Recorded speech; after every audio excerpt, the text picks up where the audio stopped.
So I'm going to start with a demo, if it works. Come on, press the button. Yes, here we go. So here is a Perl 5.16 from, when's that? Well, it says copyright 2012. It was actually released 2013. But anyway, that's like 7-8 years ago. That's pretty old. Here is a module that I came up with, well, quite recently. In fact, even the very first version here, 15th of April 2021. So that's a pretty new idea of a module. And I'm going to combine the two. What do we think? Is it going to work? Is it going to work? Yes, it does. That's amazing. It's an old Perl, but we're using new syntax in it. How strange. And it is true syntax, right? This isn't just exporting some functions. This is real actual control flow syntax. So how did I do that? Well, because I have a time machine. So over the years in Perl, we've had various changes of syntax. So if anyone can remember back to 5.10, we added given when, we added the defined or operator, which is absolutely amazing. I use it all the time. I just don't care about anything 5.8 or below. 5.14, we added the substitute and replace in return the value operator. That's quite useful. We added package name block. 5.20, there's a bit of a gap there. 5.20, we added the postfix deref. Those are very nice. I use those a lot. 5.32, we added the is_a, and oh, that should say 5.34 there. It's a typo in my slides. We added try catch. What if we want to do something more than that? Well, very early Perls, we had to wait for the porters to actually add something. But or worse, use Devel declare, which is pretty terrible actually. Devel declare, it's very fragile. It's very fragile because you're working at a string level. So Devel declare, basically, you just insert into the reader of the code, and your module just decides to rewrite the text that that Perl thinks it read from the file. It's very fragile because you have to deal with all things like quoted strings and comments and here docs. And if anyone ever thinks they have correctly implemented a regex to pull out here docs, for example, they've almost certainly done it wrong. Because over the years, many people have tried. Very few people, unless their name is Damien Conway, have actually succeeded. It's also not reentrant, so you can't do kind of nested structures. You can't do blocks within blocks and so on. So it's got a very limited ability to kind of really do anything, because as well as its input, all its output is Perl code. So all it can do is rewrite your source code as if you had written something else in your editor. That's all it can do. And so really it's not much more than a step away from source filters, right? I mean, those are pretty terrible. Well, 5.14, basically goaded on by the fact that people were using Devel declare, the core maintainers added a much nicer mechanism called PL keyword plugin, which basically allows you to insert a real piece of code that has access to the actual Lexer and the parsing functions, rather than just working on the source code. And also in 5.14, they added the ability to create custom ops. I'll explain those in a minute. Basically, combined between them, they make a much more flexible, much more robust syntax extension mechanism. So let's see what kinds of things we had. So for example, there's a module called function parameters, which adds, as you can see, this is quite fancy syntax. So rather than the sub keyword, you have fun, and you can put the parameters to your function in there. This feature, this module, I'm pretty sure helped inspire the core feature called signatures, which were added in 5.20 and still currently remain experimental, but hoping they'll make it out of experimental soon, because they're very nice. They're very powerful. there's another module called syntax keyword try that implements, well, this try catch syntax. As Rick said yesterday, that's now been added to Perl core in 5.34 as use feature try. And that was one that I added. That's been my big feature for 5.34. I'm very happy we got that in. We've also got future async await. I've talked about this module a number of times, so I'm not going to go into detail today about what it does. But again, it's just another example of here's some keywords that sit in the middle of your code and actually start to do some quite powerful things. Just in brief, it basically allows you to suspend this function. So, whoops, I should remember not to press keys when I do that because it breaks everything. Excuse me a minute. I have lost all my slides.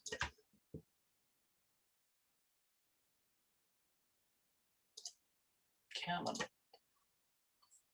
Right, tell you what, I'm not going to touch the screen anymore. That seems a very dangerous thing to do. Right, so let's move on. So object pad is another module. Ovid was talking about that earlier this morning.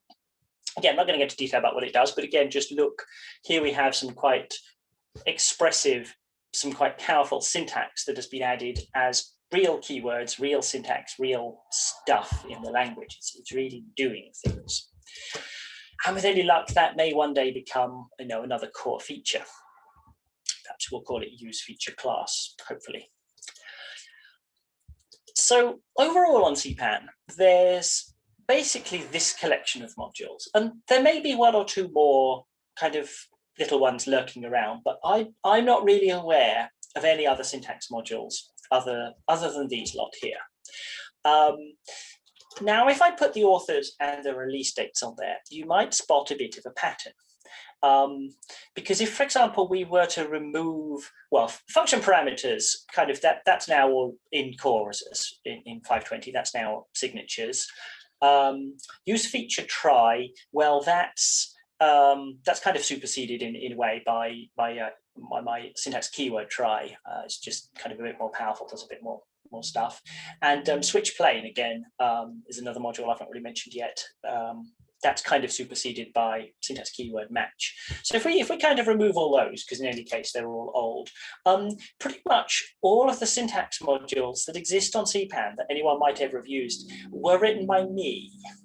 Apart from G Fuji's keyword boolean in there, that adds the two keywords true and false, which I'm sure everyone finds very useful.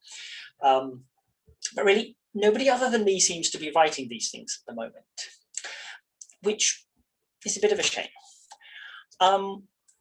because they provide this kind of experimental playground, right, where we can iterate and we can test out ideas much faster than they can be done in core Perl. I mean, I've made this point a number of times that we get one core Perl release a year. Well, I have been known sometimes to do 2 or 3 versions of a keyword module in a single week. So if I can do, if I could average like 2 releases a week over a year, that's 100. I could potentially do 100 releases a year. That's 100 times faster than we can iterate on ideas in core Perl. So having this mechanism where we can experiment with ideas in CPAN modules means that we can get through these experiments much faster and reach a much wider audience and really feel like we have a good solid grip on how these things work. I added try into core Perl so quickly because it was originally one of these syntax modules. That just skipped the whole experimenting with what kind of syntax might work, what should we want. It doesn't matter. Let's just take that CPAN module that has already been used for years, just throw it straight into core. Made it much faster. As I said, syntax keyword try, well, that's been in core. I'm kind of hoping to get syntax keyword defer maybe in 5.36 once I fixed a few small bugs in it, where small bugs are if you write the code wrong, you segfault Perl. I'll hopefully fix that. So one of the things that maybe the reason why nobody writes these things is the actual C-level API. So I'm going to have a bit of C code up here. There's not going to be too much C code in my talk. I'm going to try and keep it brief. And largely when I'm writing large amounts of code, I'm just writing the code here to show you how complicated it is. So don't worry too much if you're not following. But briefly, how the C API works is we have the keyword plugin hook itself, which is a variable. It's a value that gets stored inside the interpreter. It forms a bit of a chain. We have a whole bunch of functions called Lex and Parse on their name. They are kind of the interface that modules can call to get at the parser. And we have as I said earlier, the mechanism called custom ops. The keyword plugin and the Lexer and Parser, well, obviously those are happening all at compile time. So they are looking at your source code, understanding what does your program mean. And the custom ops, they are there to implement the actual runtime of the code. So once we've worked out what do you intend to do, the custom ops are how do we go about actually doing that. So today I'm mainly going to be talking about the parser side of things, because the parser side of things is, I think, a much more awkward thing that could be made better. So how that works is that we have, as I said, this PL keyword plugin hook, which is kind of the start point. The parser, when it's looking at your source code, it gets to a word that it doesn't understand. And it goes, oh, I don't know what that word means, like try or match or flibble-wibble, or whatever word that you've come up with in your syntax to mean something. Perl looks at that and goes, well, I don't know what that means, but here, plugins, maybe do you know something about that? And that gets passed to the first function, and the first function can look at that and decide, oh, yes, I know that, or no, I don't, I'll pass it to the next one. So it sort of gets passed down as a list. So I'm watching the chat here. What would Flibble-Wibble do? Don't know, good question. Someone design me an RFC and I'll have a look at it by the end of the talk. There's a challenge for you. Yeah, so you have these chained hooks, but because they are built in at the base mechanism of the Perl parser, they can be reentrant. So already as I said, we're now a step up from the kinds of things you could do with source filters, because all of a sudden, if you, for example, write a try block and inside the try block you put another try, well, that's just fine, because that's just more code calling the parser again, and all is fine. So everything works just nicely. But in order to actually implement one of these things, you basically write this huge blob of C code where you store the current value of the plugin so that you can then write a new value in, and then later on, when your code actually runs, you look at it and you decide, no, I don't like that thing, I'll call the old value. Well, in order to actually implement something, you have to actually look at the keyword that's passed to you. Is its length 5? Is it equal to the word HELLO? And if so, well, I'll run my plugin. Otherwise, I'll just call down the chain. There's a lot of work there. And actually, this plugin is a terrible plugin because it reacts all the time. What you actually want to do is look in the hints hash and see, does the hint hash actually have a key set for my current keyword that then gets set by the import routine or whatever it is that enables your syntax. So there's all of a sudden a lot of boilerplate there. We haven't done anything yet. We haven't implemented our keyword, but we've just got all of this code that's just kind of sitting there, and that's exactly the same for every single module. So having written the first one of mine, all I did for all of the other ones is I just copy pasted it and renamed bits of it. Like there's no magic in there at all. It's all very standard, boring boilerplate stuff. We've also got these the Lex and the Parse functions, as I mentioned.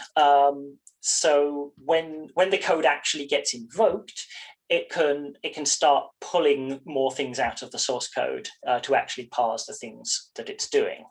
The Lexer is this kind of very low level thing. It's concerned with the individual characters making up these little things called tokens. Or sometimes people call them lexemes, hence the word Lexer. And then the parser is the bit that actually starts taking these little building blocks and starts building them up into bigger things that eventually becomes your program. The actual functions that are available in the Perl core are a very small set. as I said, you're really just interacting with the current input source code as a string, basically, and all you really get is peek at the next character or read the next character.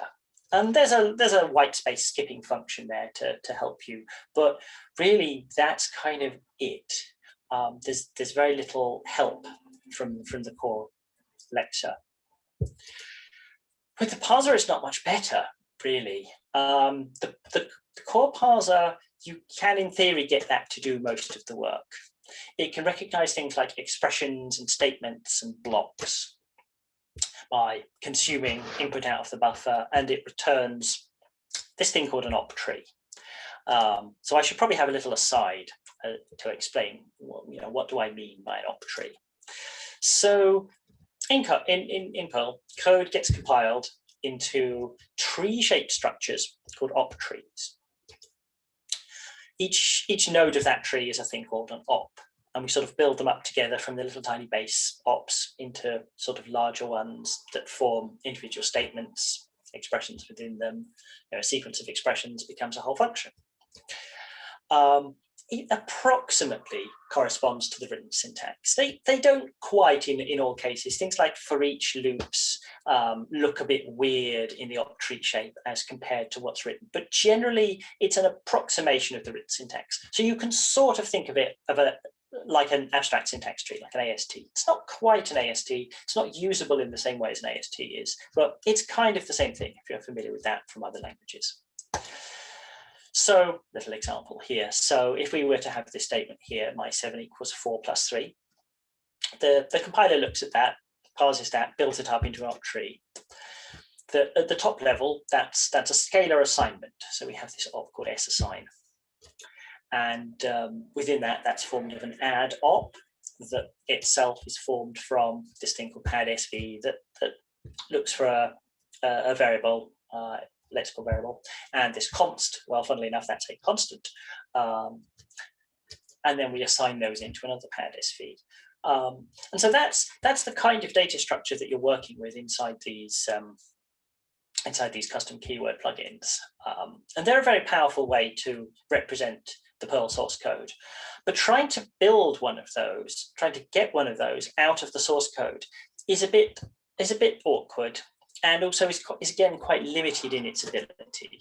So we have a bunch of functions from the parser that can sort of help us do this. So we've got different kinds of expressions that basically just relate to where they are in precedence order. So an arithmetic expression is a little tiny thing separated by pluses, and then a term expr is a slightly bigger thing. The distinction is kind of a bit vague and artificial. It doesn't come up in core Perl, in Perl syntax. It's just there in the parser. It's a bit weird. List expressions, full expressions, kind of a bit weird. Then got statements, got a sequence of statements, and you've got a block. And that's kind of it out of the parser. There's no other things that are smaller.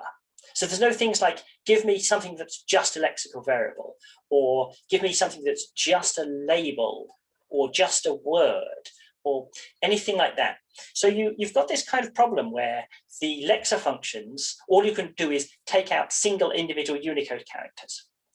And then you've got these parser functions where you can say, give me an entire block or an entire full statement or whatever, but you haven't got something in between. And it turns out when you're writing syntax plugins, a lot of the things you want are in that kind of medium size that's just not catered for by the API. Now, in brief, I'm not really going to talk very much about these, but just to kind of complete the picture, you have these custom ops, which are definitely the most powerful and the most flexible part of this whole trio of pieces. They're the only way to get new runtime behavior out of your code. So something like the Boolean module, keyword Boolean, all that's doing is adding these new true and false constants. There's no new behavior in there. There's nothing exciting. But things like syntax keyword try, well, that's adding this try catch behavior. And catch in particular is kind of a new thing that Perl doesn't do. Async await, that's absolutely enormous. The await op, the actual code for that, if you consider all of the functions it calls and so on, there's about 700 lines of proper C code that runs during runtime. So these custom ops are very much the core of adding the behavior. to the code. They're also the hardest, in a way, the hardest bits to get right. There are a lot of steps to it because you've got to register them with the thing, and then you've got to create the op tree for it, and you've got to add all the runtime semantics and so on. But that's just part of adding new behavior to Perl, and that's always going to be the case. That's just difficult. I'm going to pause here for a second because I've just seen an interesting question on the chat. So the question is, can you register a hook for a keyword that already exists in Perl core? And if so, can you give back control to the core if you decide that it's not suitable? Not really. So as far as I can remember, the keyword hook mechanism is only invoked if Perl itself doesn't recognize the word that you've put there. So it will never see if or sub or use, for example, because the core parser already knows those things. But it will see, if you happen to name a function, I don't know, apple, and then later on you try to call apple, it will see apple for a moment because that's not a core token known by Perl. But then your plugin presumably doesn't recognize apple either, so it just gets thrown away. And then it goes back to the parser, and the parser says, well, nobody implemented this as a special keyword. Oh, but it turns out that's a function, so I'll call that. So yeah, to answer your question, you can't use a custom keyword plugin to make a better for each loop that will pull out multiple variables, because Perl doesn't let you see that. Perl has already taken the for each or the for keywords, they're synonyms. So you never get to see that. So yes, unfortunately, you can't use custom keywords to implement those. So anyway, so where was I? Parser, the limitations of the API. So as I've said, there are missing functions. There are things that you'd like to be able to parse that you just can't. So I kind of came up with a solution to this in a lot of my modules, where I sort of added a few functions in a module, and then in another module, I kind of wanted the same one. So I started off by just copy pasting them around. And then eventually I came up with a very large file that I just copied the entire file between all of my modules. It's called Lexer Additions. And I literally just copied that around all my modules. And whenever I wanted to add a new function, I just add it and kind of copy it around. And if I fixed a bug, I'd have to remember to copy it around all of them. And, I'm copy pasting code. It's pretty terrible, right? I mean, perhaps there's a better way we can do this. But some examples of the kinds of things I was adding are things like, well, I was told the Lexer, I needed a function to say, here's a whole string of letters that make up a keyword, and atomically, please, either consume that, as in that definitely exists in the source code, so take it and return true, or if it doesn't exist, just return false. So already, that kind of very simple behavior of does the word match appear next in the source code, that didn't exist in Perl. I had to add that. Scan ident, yeah, that looks for and eats a sequence of characters that that stands for like an identifier, like a package name or a function name or something. So I had to make one of those. And I had to try very hard to implement lexvar to parse the same kinds of lexical variables that core Perl does. And already I've got it slightly wrong, because it turns out that core Perl will allow you to put a space between the dollar and the name. Please don't try it. It makes me feel very sick. But yeah, you can put a space between dollar space name or variable here. I don't, my one doesn't parse that, and I consider that a feature. Anyhow, I've then got, yes, you can put new lines. Yes, yeah, you can put all kinds of white space in there. Oh, you can probably put a horizontal tab actually as well. That would keep everyone happy. So yeah, and then there's some other functions like things to scan for attributes of functions. And I've got a whole load of functions. I'm not going to list them all here because there's about 20 of them, but that kind of gives you a flavor of the kinds of things that I found it necessary to add. So just as a brief example of how one of these things might run. So if, for example, we were to take this module here called list keywords. So the Perl parser will handle the use statement. It'll get as far as my $variable equals. And then it gets to a point where it looks at that next word, any, and it says, well, I don't understand what that word means. Hey, keyword plugins, do you understand that? And the plugins between them all take a look at that and they decide, yeah, I can handle that.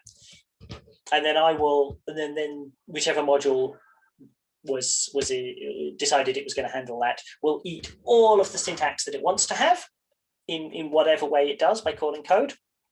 It'll consume all of that.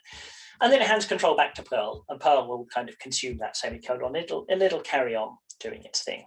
So your function gets invoked and has to do everything, all of the work. Because at the end of the day, this thing is an API. It's a set of functions to call. Whatever kind of grammar is accepted by your code is kind of very subtly hidden in the runtime behavior of that code. It's not explicitly written anywhere. It's just kind of emergent as a side effect of the kinds of things that your code is calling on the Lexer. That means we don't get static information out of this, for example. So it makes static parsing in things like code editors, syntax highlighters, whatever, just basically impossible. It's not going to work. And it's also very easy to make totally nonsensical grammars. For example, nothing in the API stops you parsing a thing that looks like this, where we have a keyword and then a package name and then an open brace and then an expression and then an open square bracket. You could write code for that. That would be absolutely fine by Perl. I would shoot you for it. Your coworkers would shoot you for it, but Perl doesn't care.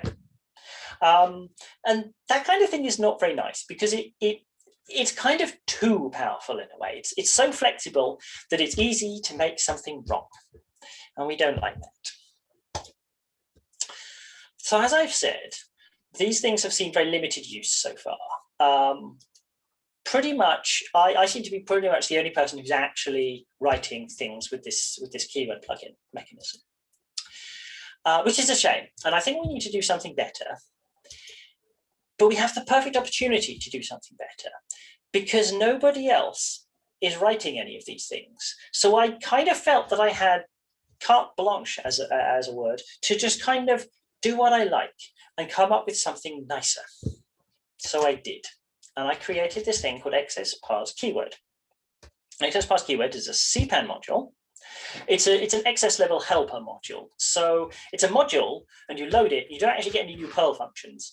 You get a lot of new crazy things at the XS level that helps other authors write code. So it's a module that you'd only be using if you were writing an XS module. So don't expect to find code in there because you won't, Perl code in there. But what XS Parse Keyword does is it takes over all of the parsing side out of your keyword plugin. So you don't need to worry about any of the parsing from your keyword plugin.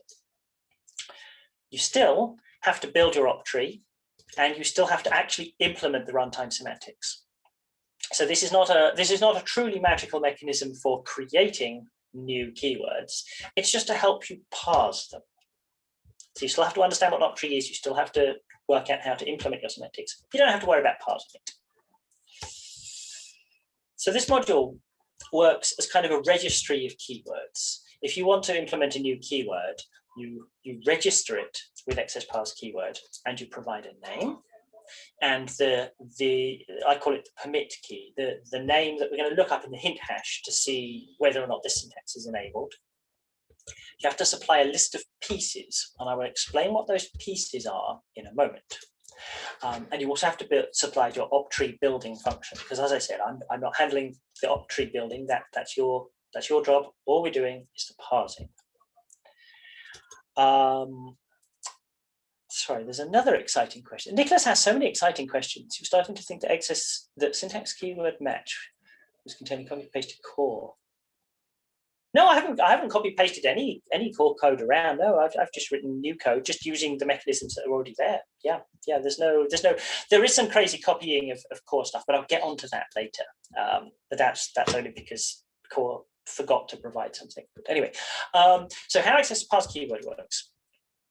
We using the same example as from before. So again, Perl is going to get up until that word any, and it's going to then hand that down to the keyword plugin chain. But the only plugin that actually exists in that chain now is XS Parse Keyword, because XS Parse Keyword has now taken over the whole process. So it says, no, don't worry, I'll deal with this. XS Parse Keyword looks at its set of registrations and it says, now, who is handling this piece of code, this keyword? let's look up what they've said as the grammar and their build function. And then I will parse all of the incoming text into little pieces according to the grammar that you've specified. And only then will I call your building function with those pre-parsed pieces and hand you those so you can do whatever you like. So you've still got to build your octree, but you don't have to worry about parsing it anymore. So here's an example from actually implementing it. So for example, we see down at the bottom here in the boot section, we obviously have to register the keyword. So we say, yep, we're doing the keyword any, and we've given it a key in the hint hash, which then means that in the Perl code, in the import sub, we just turn that thing on. What do you mean typo? I've got no typo. Yeah, we just turn that key on in the hint hash, and it enables that keyword in this lexical scope. So how this runs, for example, in more detail. So here is the registration for the any keyword. And so I mentioned earlier, we give it a set of pieces. So this keyword is saying it wants two pieces. The first keyword is a block that it wants, and by the way, that block better return a scalar context. So it'll parse out a block. And also I want a list expression. Oh, and I want that in list context. And so now all of a sudden, by just putting those two words down here, we've now told access parse keywords everything that it needs to know to parse our keyword. We haven't had to talk to the parser ourselves or the Lexer or anything. We've just said, I want a block and a list expression. Give me those. And then those eventually turn up in the octree building function here as those arguments. So the first argument is the block, the second argument is the list expression. And this function will have to go off and build its octree in much the same as the older style of keyword plugins would have to do. But we haven't had to worry about the parsing at all. That's all been handled for us. Give me a minute.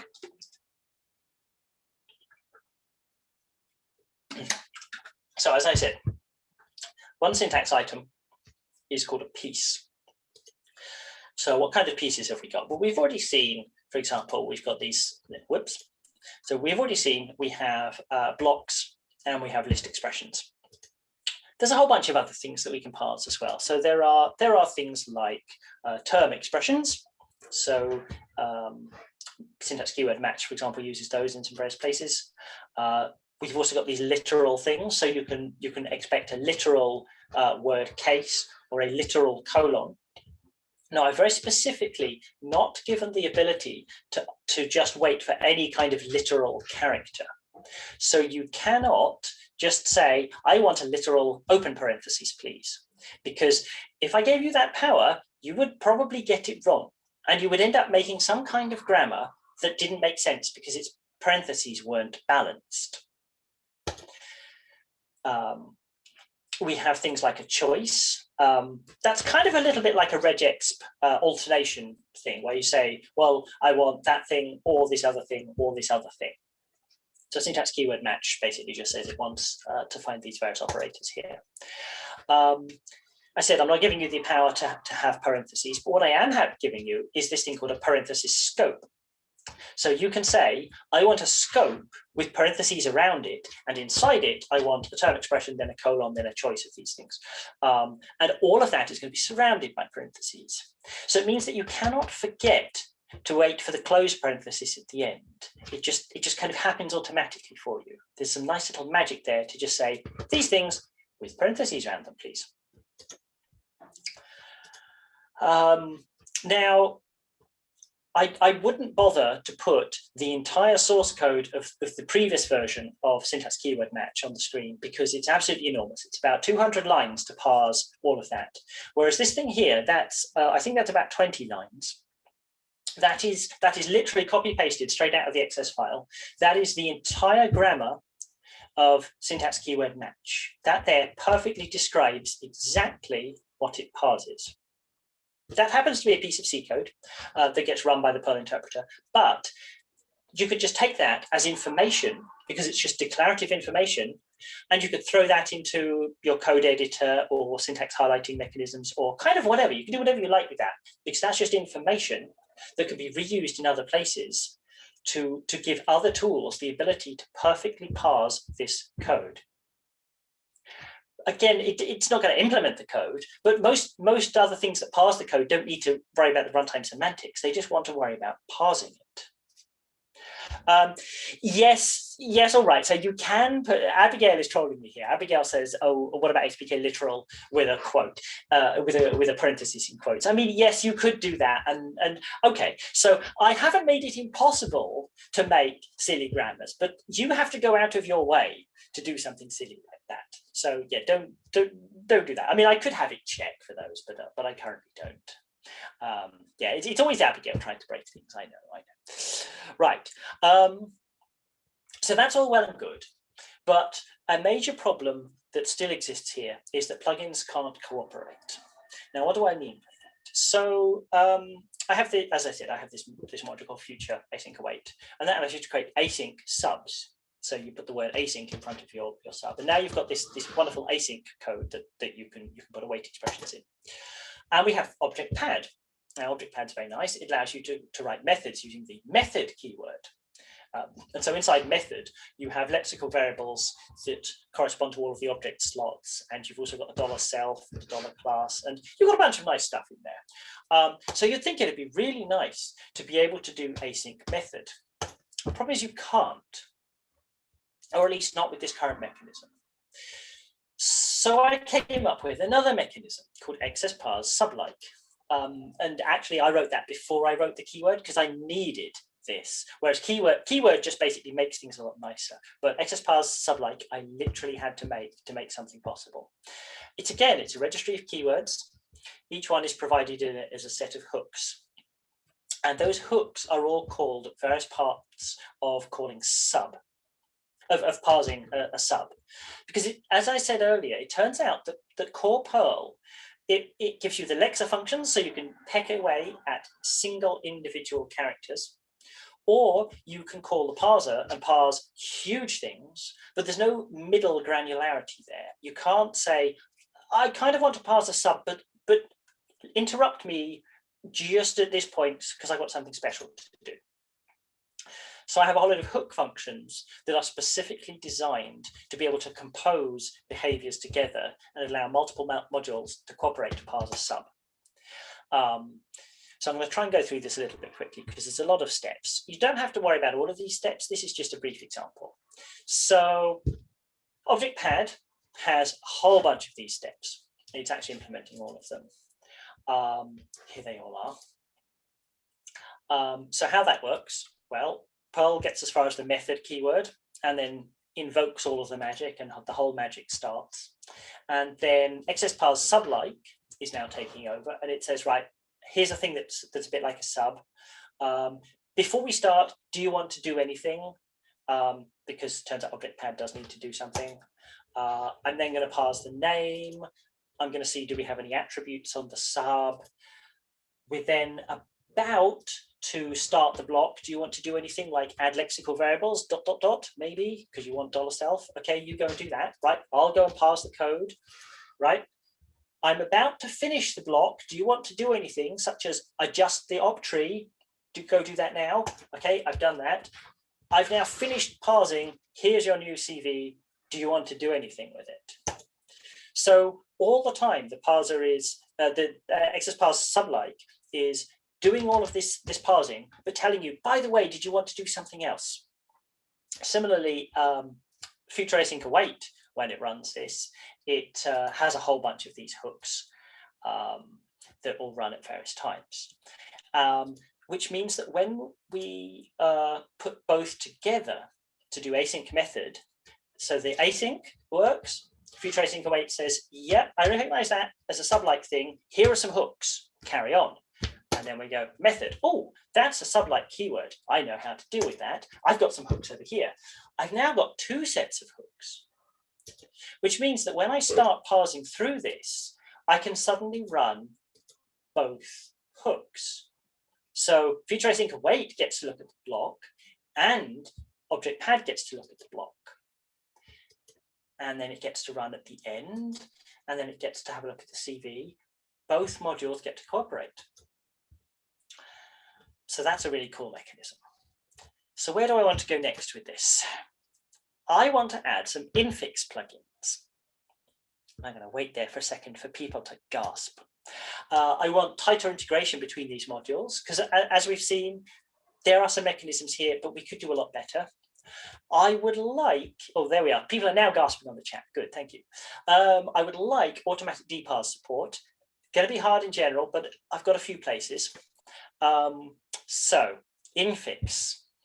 Now on my branch, I've got a branch of Bleed Perl called infix plugin, hints in the name, in which I've written this module XSParse infix,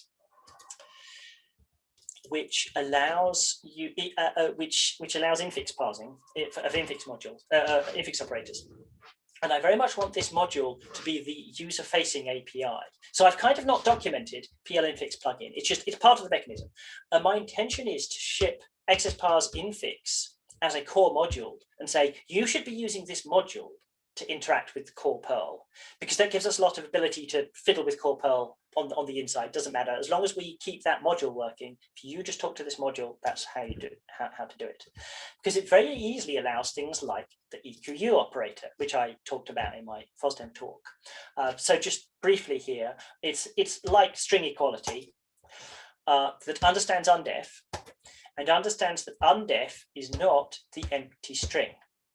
Because this is an operator I would like to have. And it turns out that if you just add PL infix plugin to core Perl, you can now implement this operator as a CPAN module. So I've done that as an XS module. I've just done that. Similarly, it does numerical comparisons as well. I haven't got a slide about this, but during Leon's talk yesterday, where he said he wanted the %% operator to be, does this number divide this other number? I actually wrote a module during his talk to implement that as a thing, because it turned out that was quite easy with the infix plugin module. But obviously that's not on CPAN. I also want tighter integration between these modules because, for example, as we've just seen, syntax operator EQU can provide an equality test operator. Syntax keyword match wants an equality test operator. You can see where I'm going here. It would be lovely if you could just write, use one module, use the other module, match, string, colon, EQU on all these things. But if you remember the grammar that I wrote before, that's not going to work, because currently syntax keyword match says it wants a choice of exactly those four things: the equals, the EQ, the double equals, the is a, or the regex byte. So instead, I think what I'd have to add is some kind of registry again type. There's a lot of common themes here. Registries are good. Everyone should have a registry of equality operators. And so syntax keyword match could say, I want a term expression, a colon, and then any kind of operator that implements equality. I don't really care what. And so by default, Perl core knows all those standard ones. But some other module could come along and say, I'm registering an infix operator called EQU. Oh, and by the way, it's an equality type operator, just in case anyone cares. And all of a sudden, these two modules can talk to each other. Even though neither module knew about the other one, they can just cooperate. And someone could come along and write, whatever other kind of equality operators they like, and they would all just work. So that would be great. And then finally, automatic deparsing. So the core bdparse module does have some logic to handle these custom ops. It's not very good, it's not very flexible. It relies on the string name of the operator for one thing. So if two different people happen to implement an operator of the same name, it gets very confused. It's not very good at pulling out the context around them. For example, syntax keyword try does actually wrap an extra block around. When you write try, catch, whatever, there's actually an extra block wrapped around that before the custom operator, which means that when you try and run syntax keyword try code through bdparse, you end up seeing that extra block. So an extra set of braces appears in the code, and there's nothing I can do about that. So it means if you kind of keep round tripping with parsing the code, then deparsing it, you just get more and more nested braces. So it's not very good. I don't like that. And it requires, yeah, bdparse currently requires a lot of awkward monkey patching. Whereas at the moment, because the infix operators tend to be so simple, because they are literally just expression, operator, other expression, XSParse infix already monkey patches bdparse to be able to automatically deparse all of the stuff that you write.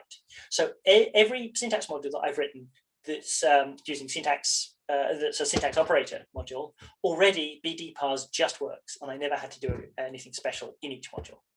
So that's very nice. So as a quick recap, pluggable keywords are a very nice way to experiment on CPAN with new features, so that we can come back to core Perl and say, yes, we've experimented with this. This is what we like. We'll just copy it into core Perl. The low-level mechanisms are very hard to use. I've written some CPAN modules that make it nicer. So there's XSParse keyword, and already all of my keyword modules, as of I think 2 days before the conference, are now using that. Yay, conference-driven software. There's XSParse Sublike. Currently, there are only 2 modules that use that, because I literally wrote it as a mechanism to handle async method. Somebody has pointed out that maybe we would like multiple dispatch, so we might have to do multi-async sub, and so all of a sudden you're going to have to combine 3 sets of hooks there. So I'm going to have to extend that a bit more to allow more code. So that could be fun. And one day I hope to be able to ship an XSParse infix, but as I think at the moment, that relies on a core Perl feature that I haven't got merged, but I'm hoping to. Because all of these modules shield the plugin authors from the core code, from the Perl core. So you don't have to understand anywhere near as much about how core Perl does its parsing now. You only have to understand the published interface to these modules. So yeah, there's less coupling with Perl core, and that's a good thing. And I think this should be the preferred way that everyone should be writing keyword plugin modules. And since I seem to be the only person writing keyword modules at the moment, this now is the preferred way, because all of them are using it. Thank you. Does anyone have any questions?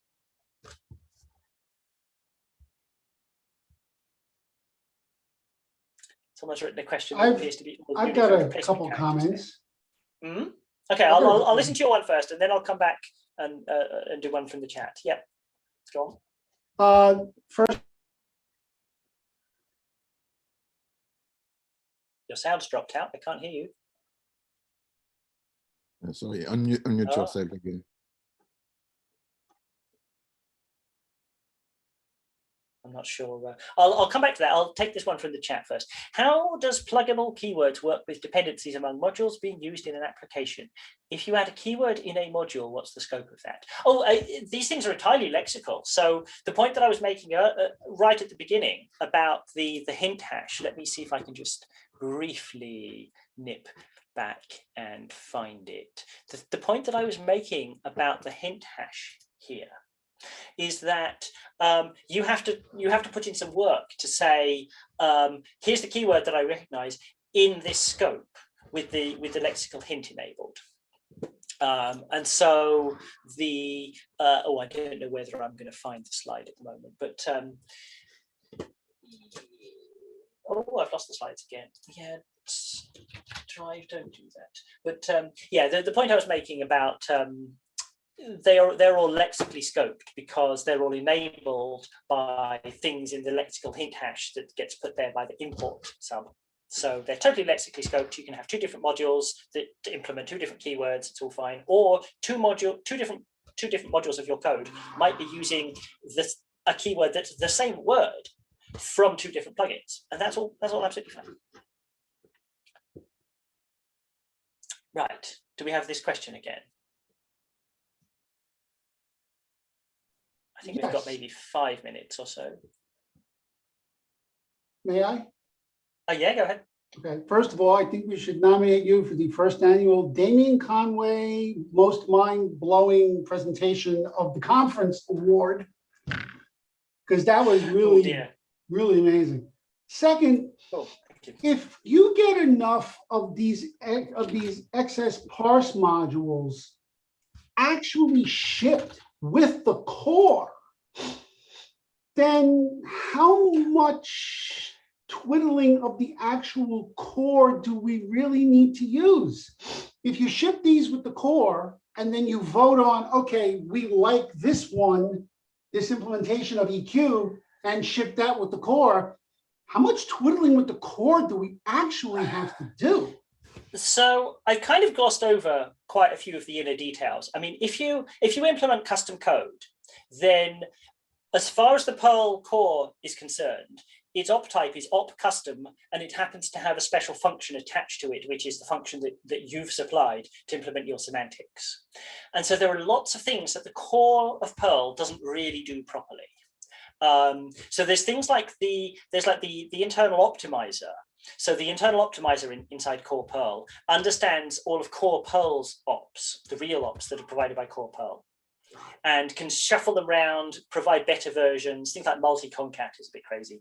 And it can do that with its internal ops because it understands them, but it won't do anything with your custom ops. Secondly, there's things like try-catch. So core's version of try-catch, even though try is really an eval block, core's try-catch is invisible to caller. So it doesn't appear in the caller stack. That's because the function that implements caller can recognize the true try operation that is provided by the core's version of try-catch. Whereas syntax keyword try, because it's just a CPAN module, it can't create new kinds of context. So it's stuck with having to be an eval and therefore appears in the caller list. So there are a lot more powerful internal things that real core things can do. So there will always be a case where you will want real core things. The syntax modules on CPAN are really kind of a way to experiment with how do we like this syntax? Do we like that bracket there? Do we want to do this without brackets? So for example, for a while, catch with a variable was spelt catch my $e with no parentheses. And for a while, we used that in syntax keyword try. And then eventually, when I started doing the typed catch, we realized actually you kind of want the parentheses here, so you put the typing information inside the parentheses. So the CPAN module is a good way to experiment with changing around the syntax. Once you've worked out what the syntax should look like and be spelled, you can then copy that idea into core Perl and implement it in a better way. So you end up with an RFC, I want to do this, and a set of excess modules you write to play with it, and then include the excess modules in the core in a release, and then the next release, you take them out of excess and show them in the core. No, I wouldn't do that. I wouldn't do that. So syntax keyword try, I spent maybe 2 or 3 years elapsed time experimenting with that on CPAN. Once we'd finalized that and we said, right, we're going to pull this into Perl core, it took me 2 days. It took me 2 days to totally write the code from scratch in core Perl. It did not take me long to implement the idea because the idea already existed and the documentation already existed and the unit tests and everything other than the implementation already existed. So I just spent 2 days implementing it and that was all fine. Pulling these excess modules into core is not going to buy you anything. God. Okay. I was just wondering if people want to add, I was just wondering if that was a way to smooth it in, put it in like this, let's see it happen, and then core and then put it code-wise in. I think having it as available as a CPAN module that people can use, and then in the RFC, you can point out, we would like to implement this core syntax as an exact copy of that module over there. Look how many people are already using that. I think that's a very strong motivation to tell core, yes, we want this. So that's backwards from what I was thinking. You're thinking implement it as a module, work out the bugs, and then point to it in the RFC. Okay. Yeah. That's the kind of process I could imagine working. Yeah. That's fantastic. Thank you. So I think we're pretty much at time, unless there's anything else really quick. Yes, we are reaching the time box limit. Okay. Nobody else is shouting. So thank you very much.